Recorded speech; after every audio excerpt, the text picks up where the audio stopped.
Gehenna es un castigo que lleva siglos en marcha. La mayoría de los neonatos ni siquiera han oído hablar de ella. Algunos la consideran una superstición propia del Sabbat.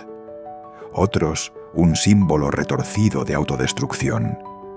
Pero quienes han leído los fragmentos ocultos del libro de Nod, los informes secretos de los arcontes o las confesiones delirantes de los antiguos del Inconnu, saben que Gehenna no es una historia para asustar neonatos. Es la consecuencia natural de una genealogía corrupta desde su origen. En el universo de Vampiro, La Mascarada, Gehenna representa el fin de todas las cosas para los descendientes de Caín. No es solo el apocalipsis de los no muertos, sino el colapso absoluto de su legado, su sangre, sus clanes, sus ciudades y sus creencias. Un punto de no retorno en el que los antediluvianos despiertan de su letargo milenario para devorar a sus propios hijos. Oficialmente, la Camarilla lo niega. En los Elysium se menciona con burla, pero en las catacumbas del Sabbat se predica como una guerra santa e inevitable. Y para los más antiguos, los verdaderamente antiguos, la sola palabra Gehenna basta para hacerlos guardar silencio, porque la recuerdan, porque ya han visto señales de su llegada. Y hoy vamos a desentrañarlo, desde sus orígenes bíblicos hasta sus interpretaciones más modernas, pasando por las versiones que los libros oficiales se atrevieron a imprimir y las que nunca debieron salir a la luz. El término Gehenna no fue inventado por los vampiros. Antes de figurar en las crónicas de los no muertos, fue el nombre de un lugar real, el Valle de Hinnom, al suroeste de Jerusalén. En la antigüedad se decía que allí se realizaban sacrificios humanos al dios Moloch, actos que provocaron su condena como símbolo del pecado máximo. Más tarde, el judaísmo transformó el valle en una metáfora del castigo divino, una antesala al infierno donde las almas eran purificadas por el fuego. En tiempos del Segundo Templo, el nombre ya no describía un territorio físico, sino una idea, el lugar donde termina la misericordia. No es casual que el mito vampírico adoptara ese término para nombrar su apocalipsis. En el libro de Nod, texto apócrifo que los eruditos vampíricos consideran la base de su cosmogonía, se relata el origen del linaje como un castigo divino. Caín, el primer asesino de la humanidad, es condenado por Dios a una vida sin muerte, sin redención y sin perdón. Se convierte en el primer vampiro. Rechazado por el cielo y por la tierra, Caín engendra 3 hijos, quienes a su vez generan otros 13, los antediluvianos. A ellos se atribuye la fundación de los clanes. Pero con cada generación, la sangre se diluye. Lo que comenzó como una marca divina se convierte en una plaga degenerativa. Cada eslabón añade errores, debilidades y una distancia mayor con respecto al origen. Así nace la noción de Gehenna como la consecuencia natural de una cadena demasiado larga, demasiado corrupta. Cuando la sangre esté tan degradada que no pueda sostenerse, los antediluvianos despertarán por hambre y consumirán todo lo que aún respire su herencia. Las facciones reaccionan a este mito según su dogma.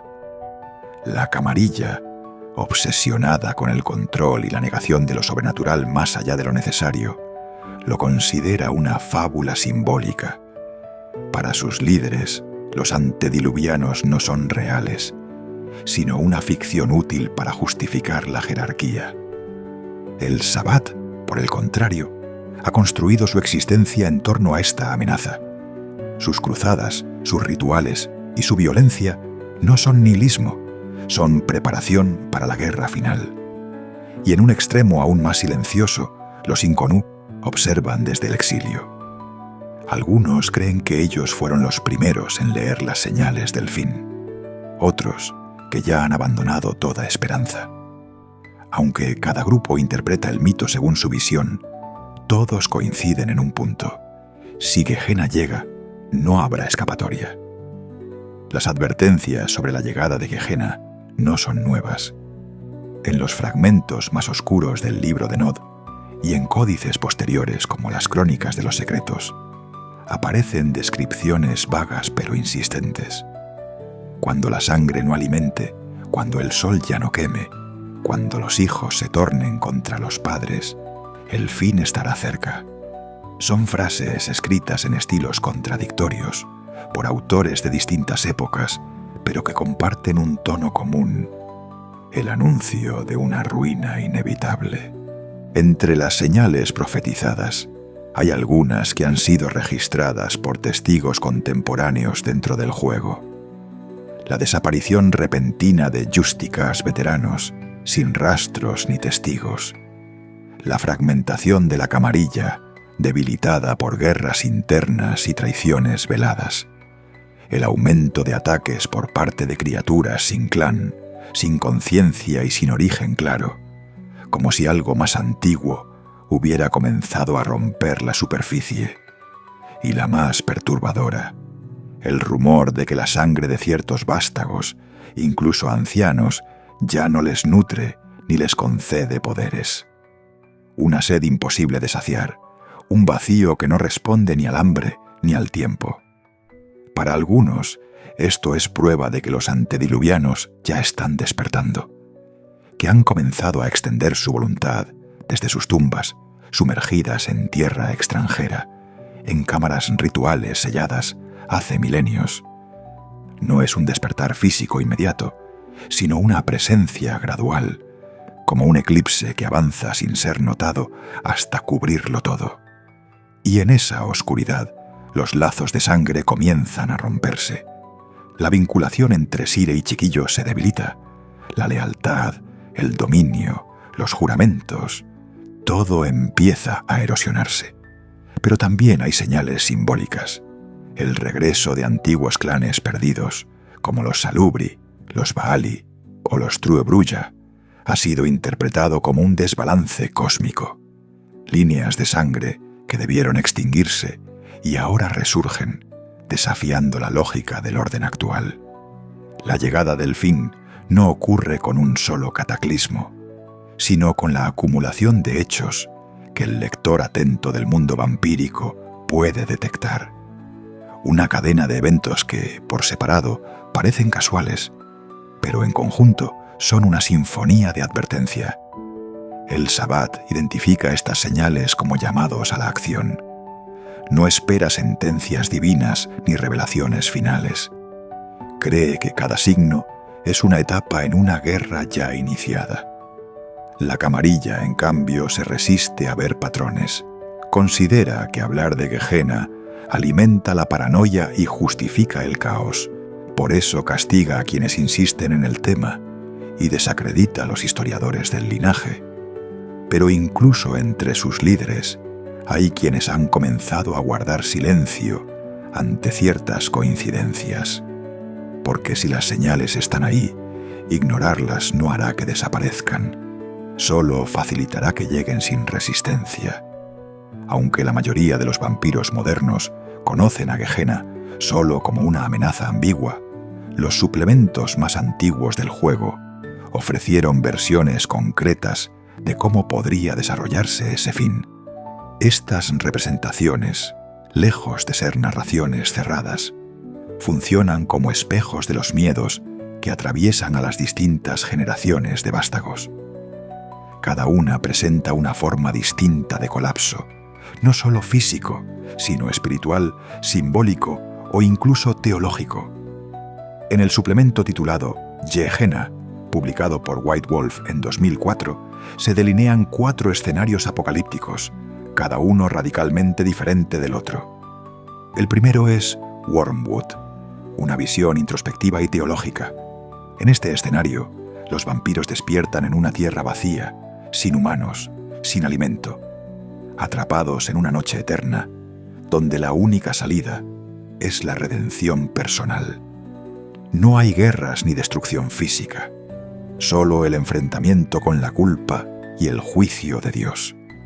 El juego se convierte en una especie de purgatorio, donde el jugador debe decidir si puede cambiar su naturaleza o desaparecer para siempre. El segundo escenario, Fair is Foul, presenta a Gehenna como una conspiración interna.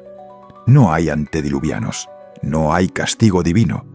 Lo que existe es un sistema roto, una camarilla que se fragmenta, una red de mentiras tan densa que colapsa sobre sí misma. El fin no llega por intervención externa, sino por el colapso de las estructuras políticas, las traiciones acumuladas y la degeneración moral del linaje. Es el apocalipsis burocrático, silencioso, inevitable y sin mártires. El tercero, Crucible of God, es el más cercano a una narrativa mesiánica. Aquí, los antediluvianos despiertan como entidades cuasi divinas. Cada uno representa una distorsión específica de la humanidad: orgullo, lujuria, envidia. Y su presencia transforma el mundo físico. Los vástagos deben escoger entre luchar, huir o someterse. Este escenario recupera el tono bíblico del libro de Nod y sitúa la batalla final como un conflicto entre antiguos dioses hambrientos y sus herederos indignos. El cuarto escenario, Nightshade, es el más sombrío y abstracto. La sangre vampírica comienza a fallar. Los poderes desaparecen. Los rituales ya no funcionan. Los vástagos pierden el control de sus disciplinas. Sus cuerpos se debilitan y el hambre se vuelve irracional. Nadie sabe por qué ocurre. No hay enemigos, no hay explicación. Solo el deterioro progresivo de lo que creían permanente. El mundo no se quema, simplemente se apaga. Cada versión representa una lectura distinta del mito. Redención, colapso institucional, castigo teológico o entropía biológica. Lo importante no es cuál es real, sino qué revela sobre quienes la temen, porque en todas el resultado es el mismo. El linaje cainita no sobrevive. Solo queda el vacío, o la memoria de lo que alguna vez fue una maldición compartida. Hablar del linaje cainita no es hablar solo de genética o de herencia mágica. Es hablar de una estructura simbólica que ha sostenido durante milenios una jerarquía basada en la antigüedad, la sangre y la obediencia. Desde los antediluvianos hasta el último neonato, cada vampiro lleva consigo la marca de Caín como una presencia real, inscrita en la sangre que lo alimenta y en la maldición que le prohíbe redención. Pero esa sangre, que en los primeros siglos era vista como un canal de poder, se ha convertido con el tiempo en una cadena degradada. El mito de Gehenna plantea que esa degeneración no es solo moral, sino estructural. A medida que la generación disminuye, del tercero al quinto, del 10º al 14º, el vínculo con la fuente original se debilita. No solo son más débiles físicamente, también lo son espiritualmente. Pierden claridad, propósito y sentido. La existencia se convierte en repetición vacía, de rituales, política y hambre. Este proceso es llamado la delgada sangre, una condición en la que los vampiros recién creados apenas pueden acceder a las disciplinas, apenas pueden vincularse con sus sires, y en algunos casos ni siquiera pueden crear progenie. Para muchos, esto es la evidencia definitiva de que el linaje está muriendo desde dentro. Pero hay otro nivel de decadencia: la traición a los principios fundacionales. Los clanes ya no respetan sus tradiciones. Las líneas de sangre se entremezclan, se fragmentan, se contaminan. Los Tremere, que comenzaron como una casa de magos, robaron su condición vampírica. Los Giovanni sustituyeron a sus ancestros capadocios a través de un genocidio ritual. Los La Sombra vendieron su teología al mejor postor. Cada acto de ruptura fue disfrazado de renovación, pero en realidad solo aceleró la descomposición. El linaje cainita, por tanto, no se extingue por un acto final de violencia, sino por el agotamiento de sus propios errores. Las generaciones más jóvenes ya no entienden a los antiguos, y los antiguos, al despertar, no reconocen en sus hijos nada de sí mismos. El abismo entre unos y otros es tan profundo que solo puede cerrarse con sangre. Así, Gehenna no llega como una invasión externa, ni como un juicio divino. Llega como la consecuencia inevitable de un linaje que se negó a cambiar, que acumuló poder sin sabiduría, y que ahora enfrenta la única conclusión posible: la extinción. En el universo de la mascarada, Gehenna representa más que la muerte de los vampiros. Representa el colapso de toda una cosmovisión, una forma de entender el tiempo, la jerarquía, la identidad. Y en ese sentido es también un espejo de lo humano. Imperios que caen, religiones que se corrompen, civilizaciones que olvidan su origen y pierden su razón de ser. No importa si los antediluvianos existen realmente. No importa cuál versión de Gehenna se cumpla. Lo que importa es que el mito señala algo que ya está ocurriendo. El linaje se quiebra, la sangre se enfría, y el tiempo de los monstruos se aproxima a su final. Y ahora la pregunta es inevitable. ¿En tu crónica ya comenzó Gehenna? Si llegaste hasta aquí, cuéntame en los comentarios cómo crees que terminará tu linaje. ¿Con redención, traición o fuego? Y suscríbete. Cada semana revelamos nuevas verdades e historias ocultas en la oscuridad.